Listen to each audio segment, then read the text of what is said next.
खबरदार होशियार, बहरिया town management की तरफ से एक नोटिस इशू किया गया है कि जिन लोगों का पोजेशन लेटर एक्सपायर हो चुका हुआ है वो फौरी तौर पे उसको अपडेट करवा लें। उसकी रीजन ये है कि अगर आप उसके बाद कोई प्लॉट ट्रांसफर करवाना चाह रहे हैं या घर ट्रांसफर करवाना चाह रहे हैं या कमर्शियल प्लॉट ट्रांसफर करवाना चाह रहे हैं, तो कोई भी प्रॉपर्टी अगर आप ट्रांसफर करवाना चाह रहे हैं, कहने का मतलब ये है कि आपका अगर पोजेशन लेटर अगर एक्सपायर हो चुका हुआ है, क्योंकि पोजेशन लेटर का जो टाइम पीरियड होता है वो 3 साल का होता है, 3 साल के बाद वो ऑटोमेटिकली एक्सपायर हो जाता है। अगर वो एक्सपायर हो चुका हुआ है, तो अगर आपकी 15 अक्टूबर से पहले पहले ट्रांसफर है, तो आपने क्या काम करना, उसको फौरी तौर पे अभी से ही अपडेट करवाना शुरू कर दे। उसकी रीजन ये है कि इसका जो ड्यूरेशन टाइम पीरियड होता है जब आप रिन्यूअल करवाते हैं, वो 10 से 15 दिन का होता है।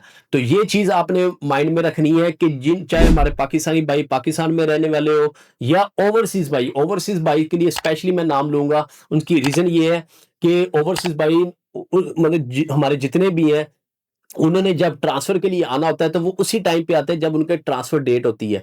लेकिन जो इस टाइम पे हमें इश्यूज फेस करने पड़ रहे हैं वो यही है कि अक्सर क्लाइंट के पोजेशन लेटर एक्सपायर होते हैं, उनका रिन्यूअल करवाना जरूरी होता है, उसके बगैर आपकी ट्रांसफर नहीं होगी। रिन्यूअल करवाएंगे, उसका जो टाइम ड्यूरेशन मैंने क्या बताया, 10 से 15 दिन का ड्यूरेशन टाइम पीरियड है। जब ये अपडेट होता है उसके बाद जाके आपकी ट्रांसफर मुमकिन होगी, उससे पहले नहीं होगी।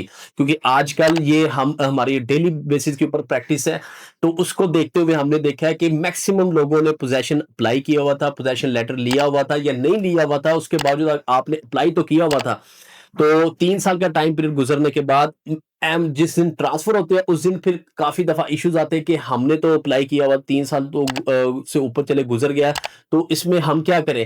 तो आप लोग को आगाह कर रहा हूं कि चाहे वो ओवरसीज क्लाइंट भी हैं या पाकिस्तान में रहने वाले हैं, वो अपना 10 से 15 दिन पहले, जिस दिन भी ट्रांसफर होगी 15 दिन पहले, 15 दिन टाइम ले ले कि 15 दिन से पहले पहले आपके जो भी चार्जेस हो, मैं प्लॉट की अगर एग्जांपल दूं, 5 मरला प्लॉट की रेजिडेंशियल की, तो उसके 10,000 चार्जेस हैं। इसी तरह 8 मरला 10 मरला कनाल के जो प्लॉट्स हैं कमर्शियल का या घर का, उसकी जो फीस होगी वो आपने पे करनी है 15 दिन पहले।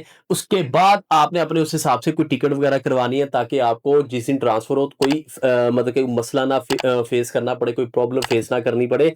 तो कोशिश कीजिएगा कि आपने पोजेशन लेटर अगर आपका एक्सपायर हो चुका हुआ है, वो आप चाहे अभी उसको अपडेट करवा लें या ट्रांसफर से 15 दिन पहले करवा लें। उसकी रीजन ये है कि मतलब कि ट्रांसफर टाइम के ऊपर आपको किसी किस्म के प्रॉब्लम फेस ना करने पड़े। तो ये मैंने मेरा वीडियो बनाने का मकसद सारे उन पाकिस्तानी बहन भाइयों के लिए है जो काफी दफा मतलब कि इस टाइम पर रिसेंटली यही बहस हो रही होती है ट्रांसफर टाइम के ऊपर कि मुझे नहीं पता था, मतलब कि हमें चीजों का कोई आइडिया नहीं था, तो ये डीलर ने आगाह करना था। अक्सर डीलर जो उधर काम भी कर रहे होते हैं उनको इन चीजों का आइडिया तो होता है, लेकिन क्लाइंट को बताना भूल जाते हैं। तो ये उस टाइम पे ट्रांसफर टाइम के ऊपर ये काफी दफा इश्यूज फेस करने पड़ रहे हैं।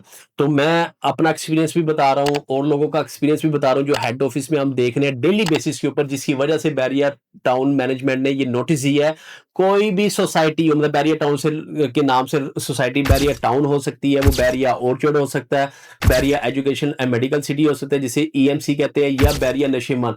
किसी भी सोसाइटी के अंदर मतलब कि आप रह रहे हैं, तो अगर आपने कोई प्लॉट ट्रांसफर करना है, सेल कर रहे हैं, घर सेल कर रहे हैं, कोई कमर्शियल प्लॉट सेल कर रहे हैं, कमर्शियल बिल्डिंग सेल कर रहे हैं, तो एनओसी अगर आपका एक्सपायर है तो आपकी ट्रांसफर नहीं होगी। ये मैं बार बार रिपीट कर रहा हूं। इसके अलावा भी किसी किस्म की मजीद इंफॉर्मेशन आपको चाहिए तो आपने क्या करना है कि स्क्रीन पे दिए नंबर पर फौरी तौर पर मुझसे कॉन्टैक्ट कर लेना है। तो इंशाल्लाह नेक्स्ट वीडियो में नेक्स्ट अपडेट के साथ मैं फिर हाजिर हूंगा। आपने अपना ख्याल रखना है। अल्लाह हाफिज।